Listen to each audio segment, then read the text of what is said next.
slides so that I can go deep into this now. Yes, please, we can see your slide. All right. So capital before capital, building a business investors actually want to fund. In my work as a venture builder, working with founders, every time my first contact with founders, there's a question they always ask me. Are you going to give us funding? Are you going to give us access to capital? We want to raise funds. How do we raise funding? And all the time, my question is, do you have a startup that is worth investing in? Because one of the philosophies that guided or inspired us to build Pivot headquarters was because we saw that funding or capital was not the problem. I would always say that capital is not a problem. There is enough money in the ecosystem, but it is access to that capital, one, and two, the proper utilization and deployment of that capital. And so at the end of the day, we realized that it is not just access to capital, but knowledge on how to properly deploy this capital. So if you're a founder on this call and you think that the only challenge that your startup has is access to capital, raising funding, and all of that, I really do hope that at the end of this session, you would realize that one, there is enough capital, and whatever your ask is from investors across different capital structure, it's very available to you. But the second thing you're also going to now realize is that you need to build a business that is very investable. So now, the great funding illusion.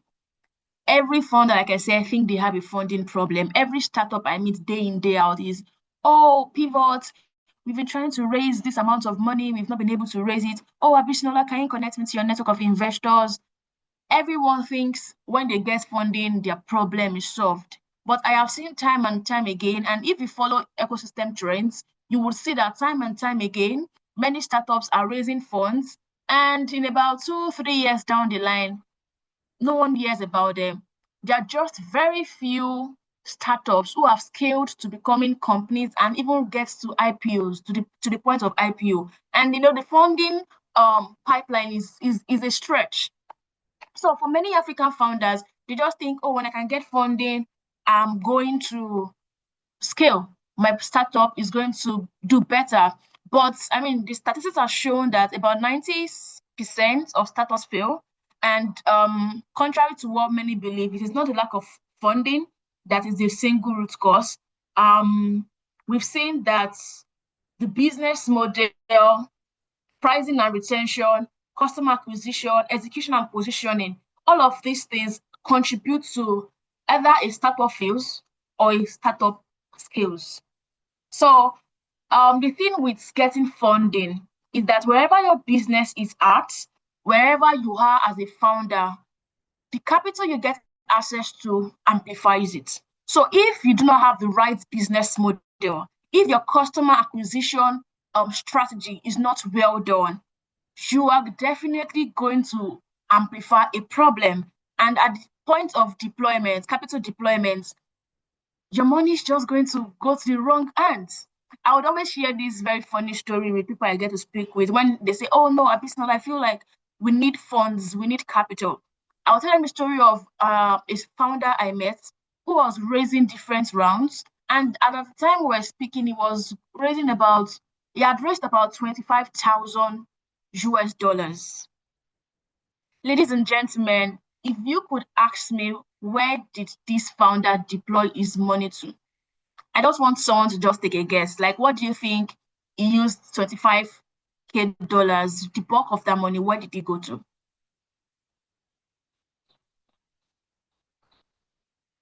Does anybody want to research? Okay, I'm seeing research. Okay, can someone else try? Hiring new staff. Okay, I love the answers I'm getting. There's hiring new staff. Someone said research. Can someone else try? Just think, just think. We have research, we have hiring new staff. You're close. Renting new office. Good. Now, marketing. You got it. More the cars and equipping office. Oh, do you know I recently heard the story of a founder in Liberia who raised funds and he used the money he raised to get a car and then to get a passport to leave the country. That was what he used his phone to do. But this 25K founder, this 25K founder that I'm telling you about, he deployed most of this funding to marketing. And when you think marketing, like Uduak and Benedict have said, you will think it is the digital marketing, um, consolidated marketing, or serious marketing. No, he used the bulk of the money to print billboards, to print flyers, to spread in different communities. And then the rest of it went into paying staff members over a particular period of time. I was shocked. And that this is a founder I spoke to, like I had contact with this founder. And every time someone comes to me to tell me their problem is funding, my answer is always no. Your problem is not funding, because I've heard stories and I've seen people deploy capital in a very funny way. So now, there are three types of capital. When we think about capital, many of us think financial capital, we're thinking money, money, money. But for a business that wants to be investable, there are three. And at the end of this session, you'd realize that there are actually four. But let's introduce three types of capital that you should have as a founder. The first one is structural capital. Structural capital, you're thinking systems, you're thinking SOPs, you're thinking governance, you're thinking documentation, operations, legal compliance. I love that the last speaker talked about legal and compliance, accounting. This is the operational backbone of your company. Trust me, if you are building a startup, no matter how long you've been building for, I've met founders who told me, oh, they've been building for years, they've been building for 3 years, they've sold this, they've done that. And by the time I begin to interact with them, or we are having strategy sessions with them, we realize that they lack an operational backbone. The first thing you must do as a founder is get your structure right. Trust me, personally, I love to think about startup building think of it as a house. Think of it as a house. If the foundation is not well done, no matter the kind of building you put on it, it is one day going to collapse. So think about foundations. These are very important. Your business model, your documentation, your operational structure, standard operational processes, governance. These are very important. The second thing many founders do not know they need is market capital. Many people go into business, they start their businesses, their startups without understanding market capital. Let's even call it social capital. You need social capital, right? You need customers. You can't build a product without having a customer base already. And that's why when startups in our system, when they come talk to us, the first thing I ask is, have you done your pilot test, or have you validated this product? Where are the customers? Where are the users? Where is the demand side? You need a revenue engine. You need your branding, of course. Brand is very important. You need a community. Right now, the way the world is evolving, community plays a very essential role in product distribution, in entrepreneurship. Whatever thing you're building, try to build a community around it. Then traction, distribution, partnerships, industry partnerships across board. You need social market capital. This is your proof that the market wants what you're building. If you can get customers, if you can get users, if you are generating revenue, if you have some level of traction, if your distribution pipeline is great, there are evidences to your investors that this is actually somewhere to look at. And now the third kind of capital, which everyone on this call know about, is financial capital. And there are different forms of capital, very, very different forms of capital. But many people always just think about equity financing, right? There's debt financing, there's equity financing, there's revenue financing, there are grants, there are convertible notes, there are VCs, angel investors, there's SAFE. There's so many things. Okay, I'd like to ask a question at this point. I'm a consultant, so I love to ask questions. What kind of funding, for founders on this call, what kind of funding, I've just shared different kinds of financing, equity, debt, grants. What kind of funding do you think your business needs right now? Grants, okay. ENL Global says grants, okay. I want more responses. We have grants. Who knows? Legal trunk could facilitate you getting this kind of funding. Structural capital, okay. I have no idea what convertible notes are. Okay, we'll get to that. Um, so grants, we have structural capital. I've been in for the past 2 weeks. I've been in search of founders who are looking at debt financing. So I was hoping there's someone on this call who was open to exploring debt financing. But there are different kinds of Priscilla Wills. That's really cool. Debt financing. I think I would like to speak with you maybe after this session. I've been really looking at people who are open to exploring debt finance because we don't see that a lot. But I mean, there are different kinds of funding. So back to the slides. So, but many of us are just used to this third one. We do not pay so much attention to structural capital and market capital. But one thing we must know is that this first to give room for the second. If you do not have structural capital, you do not have market capital, it's going to be very difficult for you to get financial capital, regardless of how compelling your pitch may be. Because at the end of the day, these investors are looking for certain things, many of which are embedded in the first two. So we are all African founders, right? And this is our reality as Africans. There is now like a distinction which is even more critical. We can't Our playbook in Africa is different from the playbook of those outside the continent, and we are not Silicon Valley. What would I read now? Our models do not exactly fit into the Silicon Valley model, and there's been a drop in funding in Africa since 2022. Like I can see the statistics now. In 2022, we had $6 billion going out to African startup funding. As at 2024, the number dropped and it went down to 2.2 billion. What does that mean? It means that one, there is not so much money moving in the African ecosystem right now. And that is what is very important for you as a founder to think beyond expecting and waiting for external funding. Research also shows that there is a concentrated markets where funding goes in Africa. Luckily for us as Nigerians, for all Nigerians on this call, we are lucky to have more funding coming into our country. But how much of this funding gets to you at the end of the day? One thing you must know is that not all startups are going to be funded. So what do you do? What do you do? Investors are taking longer time to make decisions now. They are now more specific in what they're looking for. They're looking for revenue, they're looking for traction, they're looking for governance, they're looking for capital efficiency.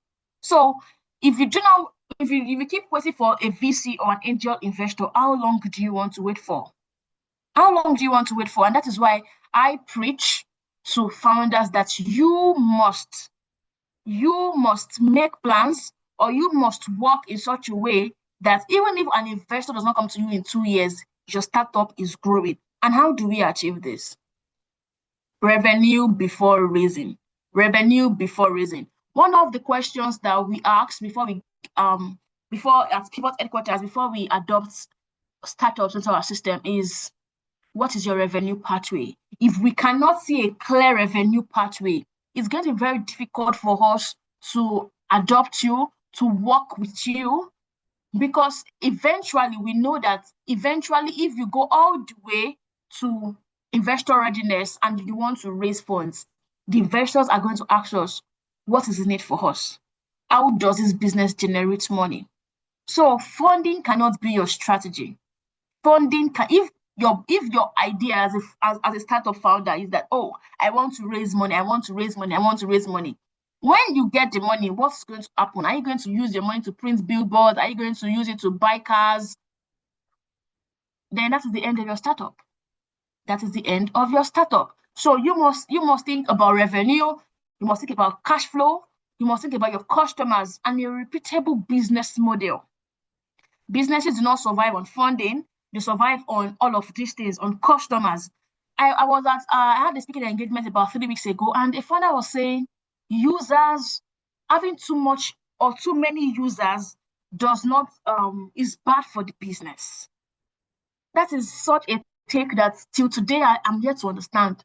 Because one thing tech founders must know, I think what we've not gotten right for tech founders is that many tech founders think of their startup as a product and not as a business.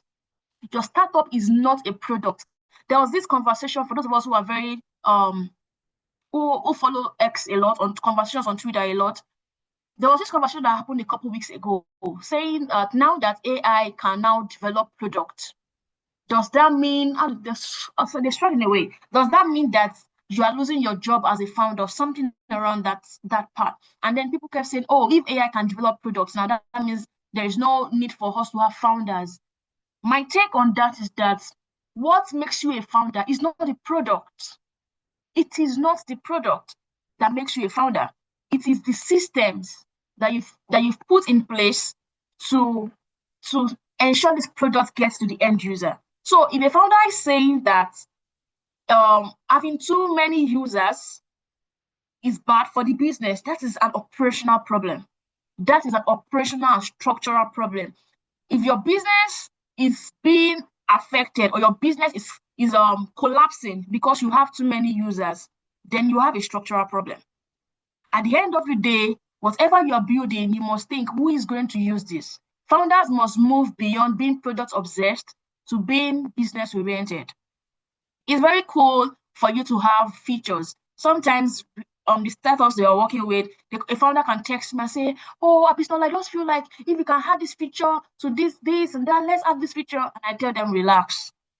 You are not building for yourself. You are building for the end users. And that's why pilot testing is very important, because some features that you think as a developer or as a founder, oh, this is so cool to have, this problem is da, da, da, da, you would realize that when you get to the market, it is not going to work.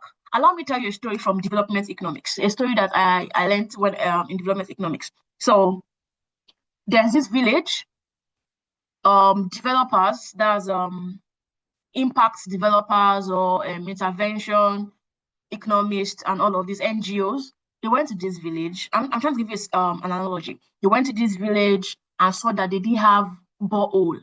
They go miles and miles away from their houses to go fetch water in a river. Now, these NGOs and developer guys development agencies came into this village and said, oh, it was so cool to have a borehole for these people. Let's bring one here. And so they set up a borehole just to make life easier for these villagers. Distinguished ladies and gentlemen, when these NGOs came back months after, they realized that their beautiful and well-structured borehole was not in use. It has been abandoned. The villagers preferred to go to the river to fetch water. And when they made they asked questions, they made their research, they realized that the time when the children go to the river to fetch water for the family is when the parents, is that time that the parents have to do to meet themselves, to get intimate with each other. And so you bring in a borehole that makes life easier for them, you're not solving their problem, because they have more problems or some other things that they were looking at. I said all of this to say that as a founder, you might think this is the problem you're solving. Oh, we need this solution, we need a solution. By the time it gets into the market, nobody wants to buy because you're not solving their major problem. So as founders, you must think beyond your product. If AI can develop your product, AI is not going to sell it. AI is not going to manage your team. AI is not going to speak to investors. AI is not going to have legal advisory. AI is not going to do all of these things for you. It is you as a woman being with the intelligence. Nothing can replace your human intelligence to put structures and systems in place. So if AI is building your product, let it build it. But you see, the work of a founder, it goes beyond product development. And these are things that we ensure that there is a clear revenue pathway. You must have revenue engines recurring revenue models. Your pricing must be strategic. You must think as an entrepreneur. Your healthy profit margins, cost of customer acquisition, all of these things are very, very important. So if you're thinking that, pivot, if you are telling us revenue before raising, how do we do that? Here are proof of your favorite organizations who were bootstrapped, who did revenue before raising. We have MailChimp. MailChimp was bootstrapped for nearly 20 years. They never raised revenue capital, and they eventually sold for $12 billion dollars. I think that is the highest we've had so far for a bootstrap organization. We have Basecamp, we have Atlassian, your favorite Piggyvest. Piggyvest builds trust, users, traction, products, revenue before they began to raise bigger rounds. You also have Paystack. You have MoneyPoint. MoneyPoint generated revenue, they got customers, they built infrastructure, and then they got funding. I know it's very hard. It's very hard for you as a startup founder to bootstrap. It's very, very hard. I've been there. I've seen founders. I've worked with founders who are bootstrapping, and I know it's not an easy journey. But you know what else is not easy? Getting funding, external funding. So why not build a business model that in the meantime can fund itself, where you see repeatable growth, that signals to investors that this is a business that we should invest in. So I'm just going to quickly take you through the things that investors check, and even beyond investors, you should also put in place governance. This is the system by which your company is directed, managed, and held accountable. I would always tell founders, don't think of your startup as a startup. You must think of it as a company. It might start as a startup, but it should not stay a startup. And so when you think governance, don't think, oh, it's just big companies that should have board of directors, that should have company policies, SOPs, compliance procedures. As a startup, start putting all of these things in place. The second thing is financials. Do you understand your own business? Do you understand unit economics? Do you understand your revenue, cash flow, expenses, profits? Many tech founders need to know. It's not just to know how to code or how to do a program or how to design. You must know your numbers off the top of your head. If I put a founder on autism now, begin to ask certain questions, can you answer me? If I begin to ask you, okay, what is your business valued at? What is your business valued at? What is your projected revenue in the next 12 months? What is your profit margin? What is your gross margin? What is your cash runway? What is your burn rate? Where are you at presently? These are things that you should know. In fact, as simple as what is your cost of customer acquisition? Some founders do not know, and these are things that impact your business. Very quickly, we move on to legal. Legal and compliance, very, very, very important. If you're on this call right now and your business is not registered, you are so wrong. If you're on this call, your business is not registered, you've not trademarked your business, what other thing now? You are so wrong. And before the end of this conference, you must reach out to Legal Trunk to get your documents together. Legal Trunk does all of these things at a very, very discount rate. So you must reach out to them, get your company registered.